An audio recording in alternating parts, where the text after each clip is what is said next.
오늘은 기반시설 및 도시군 계획 시설에 대해서 알아보도록 할게요. 자, 기반시설이라는 것은 기반이 한자로 봐도 기반, 이렇게 뭔가 기초가 되는 또는 필수적인 그러한 시설을, 그런 거를 이제 기반이 된다라고 하잖아요. 그래서 어떤 지역이나 공간이 정상적으로 기능을 발휘할 수 있도록 그렇게 설치된 기초적이고 필수적인 시설을 기반시설이라고 합니다. 그리고 이 도시군 계획 시설과의 관계는 이 기반 시설이 도시군 관리 계획으로 결정이 되면은 도시군 계획 시설이 되는 거예요. 자, 그래서 기반 시설은 어떤 게 있냐 하면은 이 아래와 같은 시설로서 대통령령으로 정하는 시설, 그거를 기반시설이라고 합니다. 도시군 관리계획으로 정하는 게 아니라 대통령령으로 정하는 거예요. 그런데 이제 헷갈리는 게 뭐냐면은 여기 이제 도시군 계획 시설 정의에서도 보면은 돈 계획 시설은 이 기반 시설 중에 도시군 관리계획으로 결정된 시설을 말한다라고 하잖아요. 도시군 관리계획으로 결정된다는데 여기는 또 대통령령으로 정하는 시설을 말한다 라고 해서 자칫 헷갈릴 수가 있는데 그게 아니라요. 이 기반 시설은 대통령령으로 정하는 게 맞습니다. 대통령령으로 정해요. 이렇게 구체적인 시설 종류 그리고 이 목록 등을 대통령령으로 정합니다. 자, 이렇게 정해진 시설을 갖다가 이 정해진 목록을 어디에 설치할지 도시군 관리계획으로 정한다는 거예요. 그 구체적인 위치 같은 것들을 도시군 관리계획으로 정하고 그렇게 정하여진 이 도시군 관리계획으로 정하여진 그 시설을 갖다가 이제 도시군 계획 시설이다 라고 한다는 겁니다. 자, 다시 정리를 하면은 그 기반 시설은 이러한 시설이다 라고 그 종류와 그 목록을 대통령령으로 정해요. 그리고 그것을 갖다가 어디에 설치할지 도시군 계획으로 결정을 한다는 거예요. 그렇게 도시군 관리계획으로 결정된 그 기반 시설을 도시군 계획 시설이라고 부르는 겁니다. 자, 그 상관관계를 정확하게 알아두시면 이해하기 편하고요. 자, 그러면은 7가지의 기반 시설이 있어요. 교통시설, 공간시설, 유통공급시설, 공공문화체육시설, 방제시설, 보건위생시설, 환경기초시설이 있는데 이 종류를 암기하는 게 아니라 이 각각의 이 시설들은 어떤 목록을 가지고 있는지. 자, 그래서 교통시설은 도로, 철도, 항만, 공항, 주차장, 자동차 정류장, 궤도, 차량 검사 및 면허시설들을 교통시설이라고 하고요. 다 교통에 관련된 거죠. 자, 그 중에서 이제 차량 검사 및 면허시설 같은 게 교통시설에 해당된다. 이 운전학원이나 폐차장은 폐차장일 뿐이고 운전학원은 학원일 뿐이지 교통시설과는 관련이 없죠. 공간시설에는 공공공지, 유원지, 녹지, 공원, 광장 등 뭔가 뻥 뚫려 있는 데를 말해요. 그렇다고 공지는 공지일 뿐이고요. 시설이 아니죠. 유통공급시설은 유통 업무 설비, 수도, 전기, 가스. 수도, 전기, 가스도 유통하고 공급되는 설비에 해당돼요. 그 다음에 방송통신시설도 이 통신이 유통되고 공급되는 그러한 성격을 갖고 있기 때문에 유통공급시설에 해당되고요. 공동구, 시장, 유류 및 성유 설비 이런 것들이 다 유통공급시설인데 뭐 백화점은 이건 사설시설이지 이 기반시설이라고 할 수 없죠. 뭔가 상품이 흐른다고 해서 유통공급시설로 헷갈리시면 안 되고요. 공공문화체육시설, 학교 공공청사 문화시설 이런 거, 그리고 사회복지시설, 공공직업훈련시설, 청소년 수련시설도 공공문화체육시설이다. 자, 여기도 공공자가 붙었다고 해서 공공공지나 공지 이런 것들은 공공문화체육시설이 아닙니다. 그 다음에 방제시설, 방화설비, 방풍설비 이렇게 방자가 붙어있는 게 다 이제 방제시설에 해당되고요. 없지만 하천, 유수지, 저수지 이런 것들도 방제시설로 기능을 합니다. 하수도는 해당되지 않고요. 그 다음에 보건위생시설에 장사시설, 도축장, 종합의료시설이 해당되고요. 환경기초시설에 폐차장, 하수도, 폐기물 처리 및 재활용시설 이런 것들이 해당됩니다. 그래서 뭐 이런 식으로 한번 암기하셔도 돼요. 공간 공유 지원광, 공간을 공유하는 것을 아주 막 지원을 잘하는 그런 광적으로 지원하는 지원광. 그 다음에 방방 곳곳에 하유저, 아주 수준이 높은 유저가 있죠. 하유저. 이런 사람들이 뭘 하냐면은 보건 장사를 하는데 이게 도의에 맞지 않는다는 거예요. 보건 장사, 도의. 왜냐면은 자, 그리고 환경기초시설은 폐차장, 하수도, 폐하, 환경이 아주 중요하잖아요. 폐하인데 보건 장사를 하는 게 도의에 맞지 않는다. 자, 그런 식으로 암기를 해두시면 되겠고, 가끔가다 요게 이렇게 짝짓기를 하는 것들이 나와서 이 정도까지는 알아두셔야 되고요. 자, 이번 기반시설이 또 세분되는데 도로와 자동차와 광장, 도자광이 이렇게 세분된다 라고 알아두시고, 이 세부 내용은 도로는 도로자가 다 들어가고요. 그 다음에 광장은 광장자가 다 들어갑니다. 그리고 자동차 정류장은 자동차가 머무는 곳이니까 이런 것들이 있겠구나, 그렇게 이해하시면 됩니다. 자, 그 다음에 이제 도시군 계획 시설의 정의를 보면은 아까 살펴본 대로 이 기반 시설 중에서 도시군 관리 계획으로 그 장소들이 어디에 설치된다 이렇게 결정된 시설을 도시군 계획 시설이다라고 했잖아요. 그러니까 이 말인즉 뭐냐면은 도시군 관리 계획으로 설치하기로 결정되기 전에는 기반 시설인가 이라는 거고요. 도시군 관리계획으로 설정하기로 결정된 후에는 도시군 계획 시설이 된다는 겁니다. 그러니까 같은 시설인데 그게 도시군 관리계획으로 설치하기로 결정되기 전에는 기반시설, 된 후에는 도시군 계획시설이라고 그렇게 불린다는 거예요. 자, 그 다음에 공공시설이라는 개념도 나오는데요. 도로, 교통, 철도, 수도 등 이 대통령령으로 정하는 공공용 시설을 말해요. 그래서 공동묘지도 공공시설에 해당된다 알아두시고, 이 기반시설을 이제 설치를 결정할 때는 뭐 지상, 수상, 공중, 수중 또는 지하에 기반시설을 설치하려면은 그 시설의 종류, 명칭, 위치, 규모 등을 미리 도시군 관리계획으로 결정해야 합니다. 그런데 예외가 있는데요. 이 도시군 관리계획으로 결정하지 아니하고 설치할 수 있는 기반시설이 이렇게 있다는 건데, 자, 여기까지는 너무 심화된 내용이니까 넘어가도록 할게요. 다른 더 중요한 곳에 집중하자는 차원에서 스킵하도록 하겠습니다. 자, 이 내용도 넘어가도록 하고요. 중요한 내용은 아니니까요. 그 다음에 중요한 공동구의 설치 관리 등에 대해서 알아보도록 할게요. 이 공동구라는 것은 말 그대로 여기 한자를 표현하고 있는데 공동으로 쓰는 어떤 큰 지하에 매설된 구멍을 말해요. 그래서 전기, 가스, 수도 등의 공급 설비, 통신 설비, 하수도 설비 등이 이 지하에 매설되어 있는 큰 관을 말하는데, 이렇게 이 지하에 공동 수용함으로써 그 미관을 개선하고 도로 구조의 보존 및 교통의 원활한 소통을 위하여 이렇게 지하에 설치하는 시설물을 말합니다. 그래서 공동구를 반드시 설치를 해야 되는 그러한 지역이 있는데, 자, 이런 곳이 어떤 곳이냐면 택지개발지구라든지 도시개발구역이라든지 공공주택지구 정비구역, 그 다음에 경제자유구역, 도청 이전 신도시 등 200만 제곱미터를 초과하는 경우에는 해당 지역에서 개발사업을 시행하는 자는 공동구를 설치를 해야 합니다. 자, 그러니까 여러분이 아파트 단지나 도심지역 중에서도 이렇게 좀 새로 개발된 지역을 보면은 뭐 위에 전봇대 같은 거 지저분하게 안 나와 있어요. 그런데 서울시에서도 보면 오래된 주택지구 같은 데 보면은 여전히 전봇대가 있고요. 전기줄이 아주 복잡하게 공중에 걸려 있죠. 예전에는 전기줄만 걸렸었는데 이제 통신관로 같은 것들이 같이 걸려 있기 때문에 사실 굉장히 지저분하게 이렇게 복잡하게 걸려 있습니다. 보기에도 안 좋고, 그 다음에 좀 위험해 보이죠. 뭐 번개치고 그러면 마치 큰 문제가 생길 것 같기도 하고 막 그렇게 설치되어 있는 것들을 볼 수가 있어요. 자, 그래서 공동구를 반드시 설치해야 되는 게 구, 택, 도, 공공주택지구, 정비구역, 공공정비하면은 경이롭다, 경제자유구역, 도청이전 신도시 200만 제곱미터를 초과하는 경우, 이런 경우는 공동구를 설치해야 합니다. 자, 이렇게 암기를 하시면 되겠고요. 이렇게 이제 공동구가 설치된 경우에는 공동구에 수용해야 될 시설은 모두 수동되도록 해야 돼요. 또 이렇게 공동구를 만들어 놓고 제대로 수용을 안 하면 안 되겠죠. 그래서 의무적 반드시 수용해야 되는 대상이 전선로, 통신선로, 수도관, 열수송관 이런 것들입니다. 자, 그런데 수용할 수 있다라고 또 여지를 두고 있는 시설이 있는데, 이게 뭐냐면 가스관과 하수도관이에요. 위험하고 더럽죠. 이런 것들은 무조건 수용할 수 있도록 한 게 아니라 공동구 협의회 심의를 거쳐서 수용할 수 있도록 그렇게 하고 있습니다.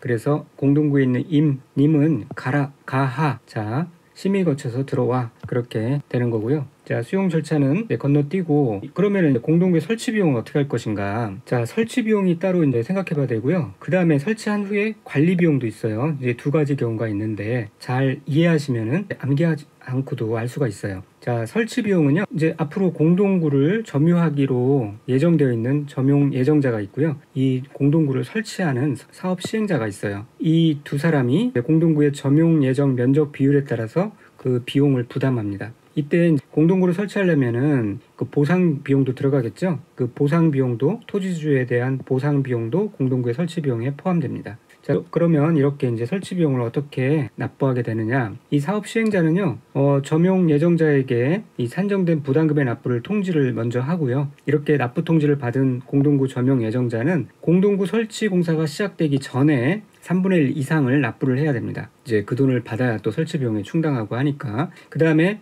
점용 공사 기간 만료일 전까지 나머지 비용을 전부 다 납부해야 됩니다. 자, 이렇게 해서 설치를 한 후에 공동구를 관리하고 운영하게 되는데요. 공동구는 이제 공동구 관리자는 5년마다 해당 공동구의 안전 및 유지 관리 계획을 수립 시행해야 되고요. 그 1년에 1회 이상 안전 점검을 실시해야 합니다. 자, 이런 이제 관리를 할 때 관리 비용이 들어갈 텐데, 관리 비용은 이제 시행자는 빠지는 거고요. 공동구를 점용하는 자가 함께 부담하되, 그 부담 비율은 점용 면적을 고려해서 공동구 관리를 하는 공동구 관리자가 정합니다. 그리고 그 비용을 연 2회로 분할하여 납부하게 해야 합니다. 자, 분명 연 2회로 되어 있지 반기별로 되어 있는 거 아니고 분기별로 되어 있는 거 아닙니다. 자, 굳이 왜 연 2회로 하느냐? 이렇게 해야 예산 집행의 효율성에 부합하다라고 해요. 그래서 연 2회로 나누어서 하는 거고요. 물론 이제 비용이 금액이 아주 적은 경우에는 일시하게 납부하게 할 수도 있다는 이제 세부 조항도 있습니다. 연 2회로 한다는 것까지 알아두시면 되겠고요.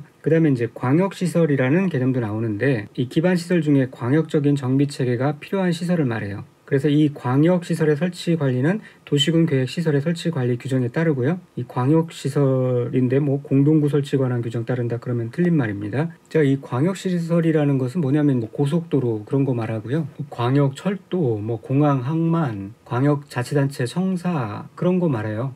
발전소도 해당될 수 있고요. 이제 문제가 어렵게 난 경우 이제 장사시설 도축장은 광역시설이 될 수 없다라고 했는데요. 이거는 뭐 어려운 문제죠. 그런데 될 수가 있습니다. 장사시설 같은 경우 광역지자체 차원에서 공동 설치하는 경우도 있거든요. 그래서 광역시설로 지정이 가능하고요. 도축장도 보통은 기초지자체에서 운영하지만 광역적 공동 이용시설로 설치되기도 해요. 그래서 광역시설로 기능을 할 수도 있습니다. 이런 문제 나오면은 뭐 틀려도 속이 상하진 않죠. 그리고 요거 같이 체크해 주시면 되는데, 국가기획으로 설치하는 광역시설은 그 광역시설의 설치 관리를 사업 목적 또는 사업 종목으로 하여 다른 법률에 따라 설립된 법인이 설치 관리할 수 있습니다. 예를 들면 인천국제공항 같은 경우 인천국제공항 관리공단이 그 법인이 설치 관리를 하죠. 자, 그 다음에 이제 본격적인 내용이 들어가서 도시군 계획 시설 사업에 대해 살펴보겠는데요. 이 도시군 계획 시설 사업도 큰 덩어리의 어떤 절차 사업입니다. 그래서 이런 절차들이 들어가는데요.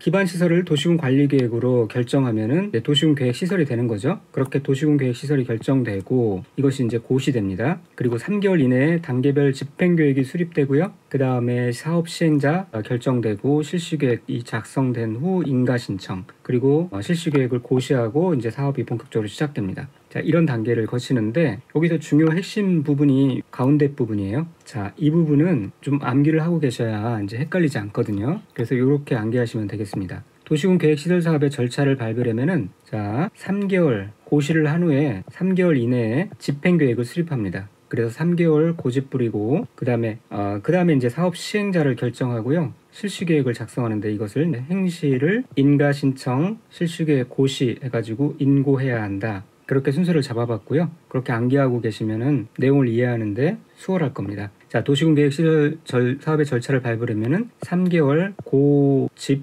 부리고 행시를 인고해야 한다. 그렇게 암기하시고요. 이 도시군 계획 시설 사업이라는 것은 도시군 계획 시설을 설치 정비 개량하는 사업을 말하며 도시군 계획 사업의 일종이죠. 도시군 계획 사업이 사시 개정에서 도시군 계획 시설 사업, 도시 개발 사업, 정비 사업이 있다라고 말씀드렸습니다. 자, 고시가 된 후에 3개월 이내에 이렇게 이제 단계별 집행 계획을 세워야 되는데요. 단계라는 것은 1단과 2단이 있어요. 1단계 계획과 2단계 계획이 있는데 조금 이따 살펴보기로 하고, 단계별 집행 계획의 수립권자는 누가 되냐면은 원칙적으로는 6인이 수립권자입니다. 이 6인이 도시군 계획 시설 결정 고실로부터 3개월 이내에 재원 조달 계획, 보상 계획 등을 포함하는 단계별 집행 계획을 수립해야 돼요. 그런데 이런 경우 도시 및 주거환경정비법, 도시재정비 촉진을 위한 특별법, 도시재생 활성화 및 지원에 관한 특별법에 따라서 도시군 관리계획이 결정이 의제되는 경우에는 해당 도시군 계획시설 결정의 교실로부터 2년 이내, 3개월이 아니라 2년 이내에 단계별 집행계획을 수립할 수 있습니다. 이게 시간이 많이 그만큼 필요하다는 거예요. 그래서 숫자 2개 나왔죠. 원래는 이제 3개월인데 이제 도시주거환경정비법 등등 같은 경우에는 2년 이내에 단계별 집행계획을 수립해야 된다라는 거고요. 자, 예외적으로는 이 국토교통부 장관이나 도지사가 입안한 도시군 관리계획의 경우에는 국토교통부 장관이나 도지사가 단계별 집행계획을 직접 수립해서 6인에게 송부할 수 있어요. 그리고 단계별 집행계획은 아까 말씀드렸던 대로 1단계, 2단계가 있고요. 1단계는 3년 이내에 시행하는 도시군 계획 시설 사업을 말하고 2단계는 3년 후에 시행하는 도시군 계획 시설 사업을 말합니다. 자, 그리고 이 단계별 집행계획을 수립할 때는 행정기관의 장과 협의를 해야 돼요. 그런데 하나 없는 게 있는데요. 원래 모든 도시군 기본계획도 그렇고 관리계획도 그렇고 협심했죠. 협의와 심의를 거쳐서 승인을 하든 결정을 하든 했는데 여기에는 이제 심의 절차가 필요 없습니다. 왜냐하면은 여기에 제가 이유를 설명드렸는데 중요한 부분에 이렇게 이유까지 설명을 드렸어요. 그러면은 내용을 이해하고 암기할 수 있으니까. 이 단계별 집행계획은 이미 도시군 관리계획에서 결정된 사항을 구체화하는 거예요. 도시군 계획 시설 사업은 그 기반 시설을 도시군 관리계획으로 결정했다고 그랬잖아요. 그때 이미 협의도 하고 심의도 했다란 말이죠. 그때 이미 충분한 검토가 이루어졌기 때문에 그 추후에 그냥 단지 단계별 집행계획을 수립하는 절차에서는 심의까지는 필요가 없다라는 거예요. 협의만 해라 라는 겁니다. 자, 그리고 이렇게 수립한 후에는 공고를 해야 되고요. 자, 그 다음에 이렇게 단계별 집행계획을 수립한 후에는 3개월 고집 부리고는 이제 행시를 인고해야 된다고 그랬죠.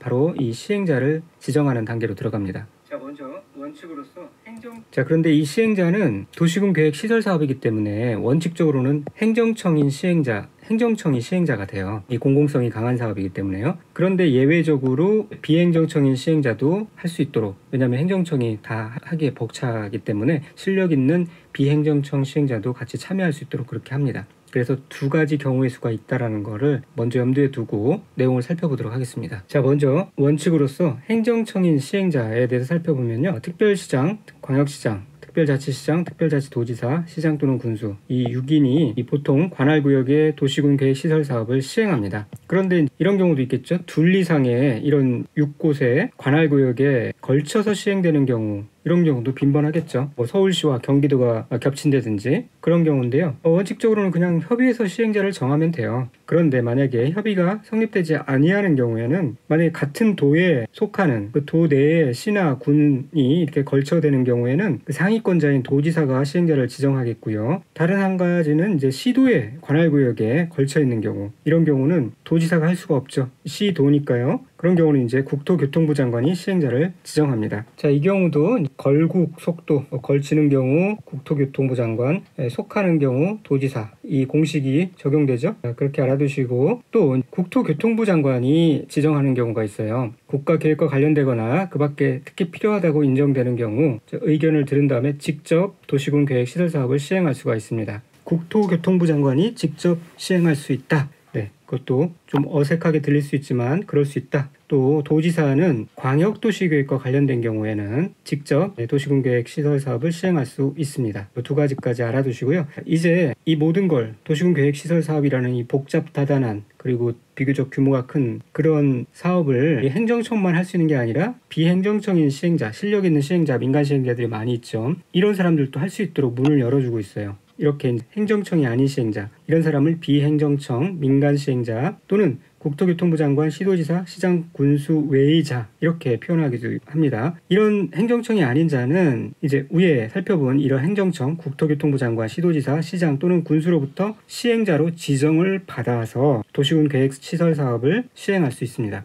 그리고 이 경우 이제 행정청이 아닌 자가 시행하는 도시군 계획 사업은 거기에 들어가는 비용을 3분의 1 이하의 범위에서 국가 또는 지방자치단체로부터 보조받거나 융자받을 수 있다. 그 내용까지 알아두시고, 이렇게 이제 민간 시행자를 지정할 수 있는 요건은 어떻게 되냐? 민간 시행자가 도시군 계획 시설 사업의 시행자로 지정받으려면 도시군 계획 시설 사업의 대상 토지인 면적 3분의 2 이상에 해당하는 토지를 소유하고 토지 소유자 총수의 2분의 1에 해당하는 동의를 받아야 돼요. 면삼총이인 거죠. 이때도 이제 국공유지는 제외하는데, 아니 민간 시행자가 말하자면 이제 실력을 인정받는데 거기에 왜 국공유지가 들어가요? 당연히 제외되는 게 맞습니다. 그리고 또 말했죠. 공식이 국제도포입니다. 국토계획법에서는 다 제외예요. 국공유지가. 자, 그리고 또 이 말인즉 행정청인 시행자 그리고 도시군 계획 시설 사업의 대상 토지가 국공유지인 경우에는 토지 소유자의 동의를 받지 않아도 된다는 말이겠죠. 네, 같이 알아두시고, 자, 그러면 행정청인 시행자는 누구냐? 즉 민간 시행자에 해당하지 않는 자는 누구냐? 네, 당연히 다 알고 계시지만 국가, 지방자치단체 그리고 각종 공공기관, 한국도시주택공사를 포함한 공공기관, 지방공기업 및 지방공사, 지방공단 이런 자들이 이제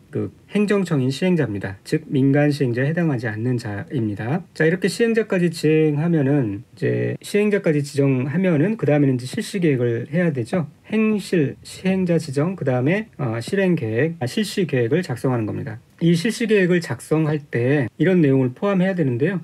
사업의 종류 및 명칭 당연히 들어가야 되겠고, 면적 규모, 사업 시행자의 성명 및 주소, 사업의 착수 예정일 및 준공 예정일. 자, 이때는 이제 아직 착수하지 않았으니까 예정일 및 그리고 또 언제쯤까지 끝내겠다는 준공 예정일이 들어가는 거예요. 이렇게 시행 계획을 작성한 다음에 그 다음에 실행 인고할 때 인가, 실행 계획을 인가를 받아야 돼요. 내용을 보면은 도시군계획 시설 사업의 시행자 이렇게 실시 계획을 작성을 한 후에 대부분은 이제 시도지사 또는 대도시장의 인가를 받아야 돼요. 그런데 국토교통부 장관이 지정한 시행자 같은 경우는 국토교통부 장관의 인가를 받는다. 그 내용 알아두시고, 그리고 조건부 인가도 한번 읽어보시면 쉽게 내용이 파악될 수 있습니다. 자, 그리고 이행보증금이라는 얘기가 나오는데요. 위와 같이 이제 조건부 인가를 하는 경우 조건을 붙여서 인가를 하는데 조건을 실행을 안 하면은 문제가 되겠죠. 그래서 그 조건 실행을 담보한다는 취지에서 이 6위는 조건부 인가를 하는 경우에 그 이행을 담보하기 위해서 민간 사업 시행자에게 현금이나 보증서로 이행 보증금을 예치하게 할 수 있고요. 이것은 이제 공사비의 20% 정도를 그렇게 예치하게 합니다. 자, 이거는 이제 민간 사업 시행자인 경우에만 그렇고요. 국가, 지방자치단체, 공기업 이런 곳은 이행보증금을 예치하게 할 수 없어요. 같은 편이니까요. 자, 그리고 실시계획은 한번 이렇게 계획이 잡혀온 것이 고정되는 것이 아니라 경우에 따라서 변경하거나 폐지될 수도 있습니다. 그럴 때마다 인가를 새로 받아야 되고요. 그런데 역시 경미한 사항인 경우에는 인가를 받을 필요가 없다. 자, 경미한 사항이 뭐냐? 사업 명칭 변경할 때 구역 경계 변경이 없는 범위 안에서 건축물의 10% 미만의 변경과 학교 시설의 변경 인가의 경우에는 실시계획 변경에 따른 그런 인가를 새로 받을 필요가 없습니다. 14일 이상 공고 열람하고요. 원상 회복 명령을 받은 경우 원상 회복하지 않으면 행정 대집행에 따라서 원상 회복할 수가 있습니다. 그리고 이 비용은 시행자가 예치한 이행보증금으로 충당할 수도 있고요. 그리고 도시군계획 시설 사업은 워낙 덩치가 크기 때문에 둘 이상으로 분할하여 도시군계획 시설 사업을 시행할 수 있다. 그 내용까지 알아두시고 나머지는 한번 읽어보시면 되겠습니다. 자, 쭉 내려가서요. 다 이제 중요한 내용은 아닌데 여기서부터 다시 또 설명을 드리도록 하겠습니다. 도시군계획 시설 사업을 진행하다 보면은 이 타인 토지에 출입을 할 수가 있어요. 그거에 대한 여러 가지 명문 규정들을 두고 있는데 어떤 경우에 타인 토지에 출입할 수 있느냐, 뭐 도시군계획, 광역도시계획 이런 거에 관한 기초조사를 할 때, 이런 기초지사 할 때, 조사할 때, 조사 측량 시행할 때, 도시군 계획 시설 사업에 관한 조사 측량 시행할 때, 이런 때 이제 타인 토지에 출입할 수 있고요. 그 절차를 보면은 타인의 토지에 출입하려는 자는 이 6인의 허가를 받아야 돼요. 그리고 출입하려는 날의 7일 전까지 그 토지 소유자, 점유자 또는 관리인에게 그 일시와 장소를 알려야 합니다. 다만 행정적인 도시군계획 시설 사업의 시행자는 허가를 받지 아니하고 타인의 토지에 출입을 할 수가 있어요. 또 어떤 경우에는 타인의 토지를 재료 적치장, 재료를 쌓아놓는다든지 임시특무로 일시 사용한다든지 나무, 흙, 돌 그 밖의 장애물을 변경하거나 제거하려고 할 때가 있겠죠. 그런 때에는 토지의 소유자, 점유자 또는 관리인의 동의를 반드시 받아야 됩니다. 그런데 동의를 얻을 수가 없을 때가 있겠죠. 이런 경우에는 두 가지 경위수가 나뉘는데요. 행정청인 경우에는 이 6인에게 그 사실을 통지만 하면 돼요. 그런데 행정청이 아닌 민간 시행자인 경우에는 미리 이 6인의 허가를 받아야 합니다. 행정청은 동의를 얻을 수 없을 때 통지만 하면 되는데 민간 시행자는 아니, 좀 더 엄격하게 적용한다는 거죠. 미리 허가를 꼭 받도록 하고 있습니다. 자, 이렇게 통지 혹은 허가를 받은 후에 실제로 일시 사용하거나 장애물을 변경 제거하려면은 그 토지를 사용하는 날이나 장애물을 변경 제거하는 날에 3일 전까지 그 토지나 장애물 소유자, 점유자 또는 관리인에게 이를 알려야 합니다. 그리고 일출 전 혹은 일몰 후에 출입 제한 규정도 있는데요. 일출 전이나 일몰 후에는 그 토지 점유자의 승낙 없이 택지나 담장, 울타리로 쌓인 타인의 토지에 출입할 수 없도록 하고 있습니다. 승낙 받고 출입할 수 있도록 하고 있어요. 한밤중에 깜깜한데 일출 전에 일몰 후에 깜깜하죠. 그때 그냥 무단 출입할 수 없도록 그렇게 하고 있는 거예요. 자, 이런 사항들을 어기면은 1천만 원 이하의 과태료에 처해질 수 있고요. 자, 이런 규정을 어겨서 손실을 받은 자가 있을 때에는 그 행위자, 손실을 입힌 자에게 보상 청구를 하는 것이 아니라 그가 속한, 그 행위자가 속한 행정청 또는 도시군계획시설사업의 시행자가 그 손실을 보상해야 돼요. 대부분 시켜서 했을 것이기 때문에 그 시킨 자에게 보상을 하도록 한다는 거죠. 자, 그래서 이 타인 토지의 출입을 이렇게 정리를 했어요. 간단하게. 이걸 통해서 다시 정리를 해주시기 바랍니다. 타인 토지 출입은 허가를 받아야 되고요. 원칙상. 그리고 7일 전까지 알려야 돼요. 단 행정적인 도시군계획 시설사업 시행자는 허가받지 않도록 하고 있고요. 타인 토지에 출입하는 것과 또 별도로 타인 토지를 일시 사용하거나 장애물이 있다 그러면 그 장애물을 변경하거나 제거할 때는 일단 3일 전까지 어쨌든 알려야 되는 건데 원칙적으로는 동의를 받고 사용 또는 변경 제거를 합니다. 그런데 동의를 얻을 수 없을 때는 행정청인 경우는 그 유기인에게 통지만 하면 되고요. 행정청이 아닌 경우는 허가를 받도록 하고 있다. 그걸 알아두시고요. 자, 그 다음에 이제 부지를 이제 확보를 전체 다 완전하게 해서 그리고 나서 공사에 착수를 해야 되는데 그 부지가 다 확보가 안 됐을 경우에는 어떻게 할 것이냐. 그래서 이제 매수 청구라는 제도가 이제 실행이 되게 되는데요. 자, 이 그림이 중요합니다. 이걸 이제 내용을 살펴보면서 이해를 하도록 하겠습니다. 자, 이렇게 매수를 청구할 수 있는 자, 그거를 이제 매수 청구권자라고 하는데요. 이 매수 청구권자는 누구냐면은 도시군 관리계획 시설의 결정 고실로부터 10년 이내 도시군 계획 시설 사업이 시행되지 않고 있어요. 자, 그러면은 이 소유자는 10년 동안 뭐 한다고 그러면서 하지도 않고 제대로 이걸 내가 처분할 수도 없고 피해가 장기화되는 거죠. 그래서 매수를 청구할 수 있다는 건데 그 도시계획시설사업의 부지로 되어 있는 토지 중 조건이 있어요. 지목이 대인 토지 그리고 건축물 및 정착물이 포함됩니다. 이런 토지의 소유자가 이 대통령이 정하는 바에 따라서 그 토지의 매수를 청구할 수 있게 되는 겁니다. 그런데 이게 시행되지 아니하는 경우에 그럴 수 있다는 거잖아요. 그 시행된다는 그 뜻이 뭐냐면 실시계획의 인가나 그에 상당한 절차가 진행되는 경우는 시행된다고 보는 거예요. 그러니까 그런 경우는 제외하고 실제 아무 진행이 되지 않는 경우 이런 지목이 대인 토지에 한해서 토지의 매수 청구를 할 수가 있게 되는 겁니다. 매수 청구라는 거는 이제 사달라고 청구하는 거예요. 그렇게 해서 보상을 받고 끝내겠다는 거죠. 그러니까 이 결정이 고시되고 나서 도시군계획 시설의 결정이 고시가 되고 나서 중간에 한 5년 이후에 단계별 집행계획만 이루어졌다거나 시행자 결정 정도까지만 된 것은 시행되지 아니한 경우로 보는 거예요. 자, 헷갈리죠? 다시 한번 볼까요? 도시군 계획 시설 결정이 고시되고 나서 3개월 이내에 단계별 집행계획이 수립된다고 그랬죠? 그리고 나서 시행자 결정이 됩니다. 그 다음에 이제 실시계획이 진행되는 거예요. 그래서 제가 이렇게 외우자고 그랬죠? 3개월 고집, 단계별 집행계획이니까요. 고집, 행실, 인가 이렇게 나옵니다. 그러니까 여기서 보면 실시계획, 인가나 그에 상당하는 절차가 나오면 이제 이거를 시행된다라고 봐서 이 경우에는 매수 청구를 할 수가 없어요. 그런데 요 정도 단계별 집행계획 진행되는 이런 정도는 시행되는 거로 볼 수 없어서 여전히 매수 청구를 할 수 있는 조건에 해당되겠죠. 거기까지 알아두시고요. 이 부분은 시험에 보시다시피 너무나 많이 나왔어요. 그러니까 확실하게 내용을 암기해 두셔야 되고요. 나오면 꼭 맞춰야 되겠죠. 자, 그 다음에 그러면 이렇게 매수 청구를 한 것을 이제 매수를 할 수 있는 자, 매수 의무자는 누구냐? 이 원칙으로는 이 6인이 토지 매수를 할 수가 있습니다. 그러니까 이 6인에게 이 청구권자가 청구를 할 수 있다는 얘기고요. 다만 이 아래의 경우에는 그에 해당하는 자에게 토지의 매수를 청구할 수 있어요. 그러니까 사업 시행자가 정하해 준 거는 그 시행자에게 해야 된다는 얘기고요. 또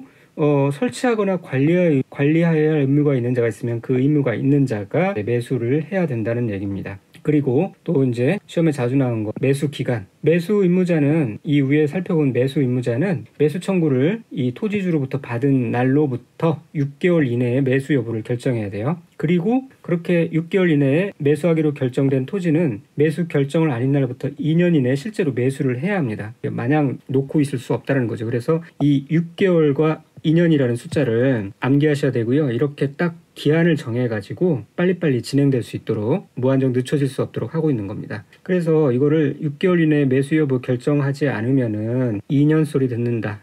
6개월, 2년 이렇게 암기해 두시면 되겠습니다. 그리고 이때 이 매수 가격은 공익사업법을 준용해요. 여기 뭐 공시지가로 뭐 혹은 시가로 뭐 매수를 하는 게 그런 게 아니라요. 공익사업법에 준용한다. 그렇게 법률에 표기되어 있습니다. 그리고 매수할 때는 이 현금으로 매수를 해야 되는 거고요. 그런데 예외적으로 돈이 많이 소요가 되기 때문에 많은 돈을 지급해야 되기 때문에 도시군 계획사업이잖아요. 그래서 이제 도시군 계획 시설 채권을 발행해서 그걸 통해서 지급을 할 수도 있어요. 자, 그런데 아무나 도시군 계획 시설 채권을 발행할 수 있는 게 아니고 매수 의무자가 지방자치단체인 경우 그런 경우에만 도시군 계획 시설 채권을 발행해서 지급할 수가 있어요. 그리고 또 다른 조건이 붙습니다. 아래 둘 중에 어느 하나에 해당되는 경우 도시군계획 시설채권을 발행할 수가 있는데 토지 소유자가 원하는 경우이거나 또는 부재 부동산 소유자의 토지 또는 비업무용 토지로서 매수대금이 3천만 원을 초과하여 그 초과하는 금액을 지급하는 경우 그런 경우에 도시군계획 시설채권을 발행할 수 있습니다.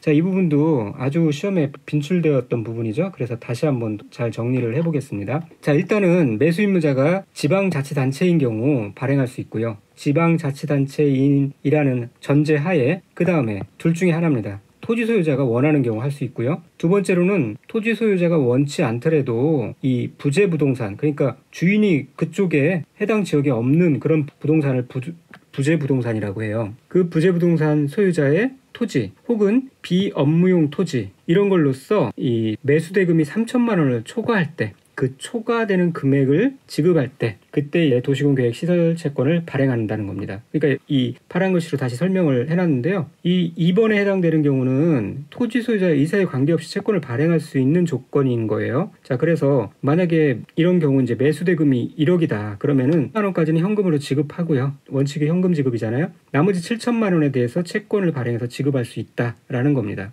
그래서 이렇게 암기하면 어떨까요? 시설 채권이잖아요.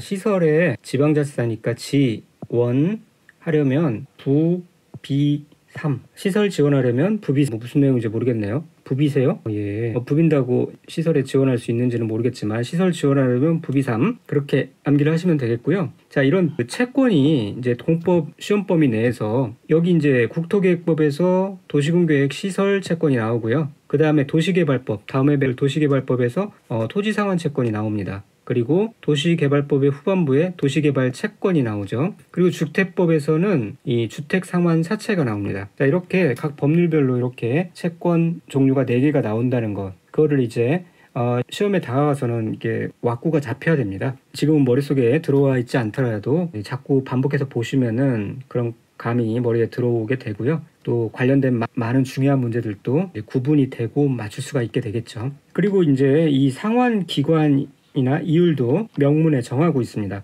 도시군계획 시설 채권의 상환 기간은 10년 이내로 하고 있어요. 10년 이내는 상환해줘야 된다라는 거예요. 그러니까 돈이 급해서 시설 채권을 발행했으면은 이제 사업을 마치고 자금이 확보되면은 그걸 이제 갚아야 된다라는 얘기죠. 10년 이내니까 이거를 뭐 시가조정구역에 이런 그 조건이 있었죠. 5년 이상 10년 이내 이런 식으로 하면 안 되겠고요. 뭐 1년 이내도 아니고요. 5년 이내도 아니고 10년 이내입니다. 그래서 이걸 같이 붙여서 시설 지원 부비 3 10년 이내에 상환된 이런 식으로 같이 암기를 해 놓으시면 되겠습니다. 자, 그리고 페이지 넘어가기 전에 아까 이 매수 임무자를 한번 정리해 볼게요. 첫째로는 이 매수 임무자가 6인이었죠? 6인. 그리고 또 사업 시행자도 있었습니다. 도시군계획 시설사업의 사업시행자, 그 다음에 설치관리 의무자가 있었는데 만약에 설치 의무자와 관리 의무자가 다른 경우, 다른 주체인 경우에는 이 설치 의무자가 더 우선입니다. 이 설치 의무자에게 매수 청구를 해야 합니다. 거기까지 알아두시면 되겠고요. 자, 이 매수 청구에 대한 내용은 다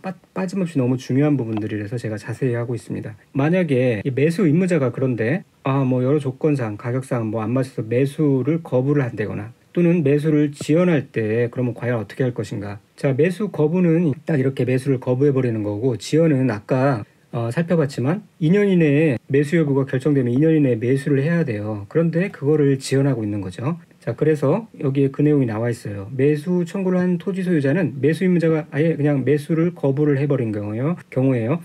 매수하지 아니하기로 결정한 경우 또는 지연. 자, 지연이란 건 뭐냐면 매수 결정을 아닌 날로부터 2년이 지날 때까지 해당 토지를 매수하지 아니하는 경우를 말해요. 이런 경우에는 그냥 계속 놔두고 있을 수가 없죠. 그러면 토지 소유자가 너무 피해를 입게 되니까요. 그런 경우 그렇다고 그냥 마음대로 토지를 어떻게 할 수 있는 건 아니고요. 개발 행위 허가를 받아서 다음에 건축물 및 공작물 등을 설치할 수 있어요. 그래서 뭐 경우에 따라서는 좀 영업도 할 수 있도록, 돈도 벌 수 있도록, 아니면은 뭐 생활에 좀 편리를 누릴 수 있도록 그렇게 할 수 있다라는 거죠. 이게 일종의 이런 행정적인 보상을 통해서 그 토지 소유자의 마음을 다독여 주는 거예요. 자, 그래서 이 매수 거부 시에 허가를 받아서, 개발 행위 허가를 받아서 설치할 수 있는 건축물이나 공작물을 보면은 단독주택으로서 3층 이하인 것을 설치할 수 있다라는 겁니다. 여기서의 단독주택은 원래 단독주택이라는 카테고리에 단독주택과 다중주택과 다가구주택이 있었죠. 물론 공간도 이제 건축법에서는 공간도 포함하고요. 이런 카테고리 분류상에서 볼 때 이 단독주택입니다. 자, 이 단독주택을 설치할 수 있다라는 거예요. 만약에 이 단독주택을 설치할 수 있다라고 생각하면은 다중주택도 다가구주택도 공간도 다 되는구나 그렇게 생각하잖아요. 다중주택이나 다가구주택은 해당되지 않습니다. 순수한 단독주택으로서 3층 이하인 것을 설치할 수 있고, 1종 근린생활시설로서 3층 이하인 것, 2종 근린생활시설로서 3층 이하인 것들을 설치할 수 있습니다. 그런데 2종 근린생활시설에서 뭐 3층이든 뭐든 간에 노래연습장이나 다중생활시설, 안마시술소, 단란주점 등은 안 된다. 이게 약간 사행성 혹은 대놓고 돈 버는 그런 것들이잖아요. 그래서 노래, 단단 이것들은 안 됩니다. 그 다음에 이제 공작물 설치도 가능하고요. 이렇게 약간 영업상의 편의, 생활상의 편의를 봐준다. 그런 차원으로 이해를 하시면 되겠습니다. 그리고 매수 청구된 토지에 대해서는 공익사업법을 중요하고요. 매수 가격이나 매수 절차 등에 대해서. 그 다음에 도시군 계획 시설 결정도 실효가 될 수 있어요. 효과가 없어질 수 있다는 거죠. 어떤 경우냐?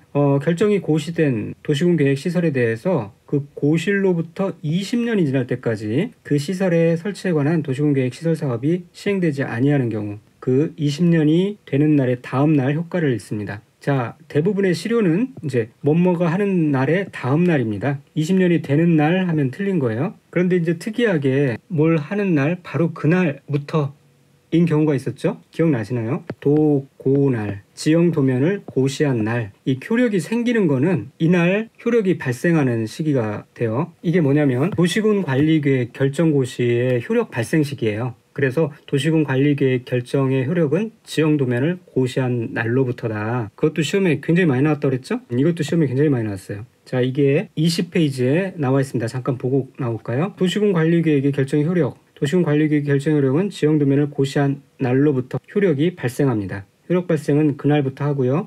자, 도시군 계획 시설 결정의 실효는 그 다음 날의 효력을 잃게 됩니다. 자, 이렇게 실효가 되면은 지체 없이 그 사실을 고시해야 되고요. 또 이제 그 도시군 계획 시설에 대해서 유기는 계속 주시를 하고 있어야 돼요. 그래서 이 10년이 지날 때까지 사업이 시행되지 아니한 이거를 이제 장기 미집행 도시군 계획 시설이라고 하는데, 이런 거에 대해서는 매년 해당 지방의회에 보고해야 되고요. 그 지방의회는 이것을 보고받으면은 그 접수된 날로부터 90일 이내에 만약에 해제를 할 필요가 있다라고 생각하면은 해제를 권고하는 서면을 지방자치단체의 장에게 보낼 수가 있어요. 자, 그러면 이렇게 해제 공고를 받은 지방자치단체의 장은 해제 공고를 받은 날로부터 1년 이내에 해제를 위한 도시군 관리계획을 결정해야 됩니다. 그리고 이 특별시, 광역시, 특별자치시, 특별자치도지사는 이거를 이제 직접 결정하고요. 시장, 군수는 도지사에게 해제 신청 결정을 신청해서 도지사가 결정하도록 하고 있습니다. 자, 나머지는 한번 읽어보시고요. 이 도시군 계획 시설 사업에 들어가는 비용은 원칙적으로는 시행자가 부담을 하도록 되어 있고요. 행정청이 아닌 자가 하는 경우에도 그 자가 부담하는 것을 원칙으로 하고 있어요. 그런데 예외적으로 그 수익자가 비용을 부담하는 경우가 있는데, 그 수익자라는 것은 도시군 계획 시설 사업이기 때문에 지자체가 되는 경우죠. 국토교통부 장관이나 도지사가 시행하는 경우에는 이들이 시행해서 현저히 이익을 받는 시도 또는 군이 있으면 그 자들이 이 비용의 일부를 부담할 수 있다. 네, 그렇게 하고 있고요. 이 경우 일방적으로 부담시키는 게 아니라 행안부 장관과 먼저 협의를 해야 한다. 그 정도 알아두시면 되겠습니다. 이 부분은 한번 읽어보시면 되겠고요. 자, 그 다음에 이제 비용이 워낙 크다 보니까 행정청이 시행하는 경우는 50% 이하의 범위에서 그 전부 또는 일부를 국가 예산에서 보조하거나 융자할 수 있고요. 행정청이 아닌 경우에는 이제 좀 줄여서 3분의 1 이하의 범위에서 그렇게 할 수 있습니다. 취락지구에 대해서 지원할 수도 있는데 이런 내용이 있습니다. 참고만 하시고요. 자, 이상과 같이 기반시설 및 도시군 계획 시설 사업에 대해서 알아봤고요. 다음 시간에는 지구 단위 계획에 대해서 알아보도록 하겠습니다. 믿고 따라오시면 단시간에 원하는 점수를 충분히 획득할 수 있도록 그렇게 도와드리겠습니다. 감사합니다.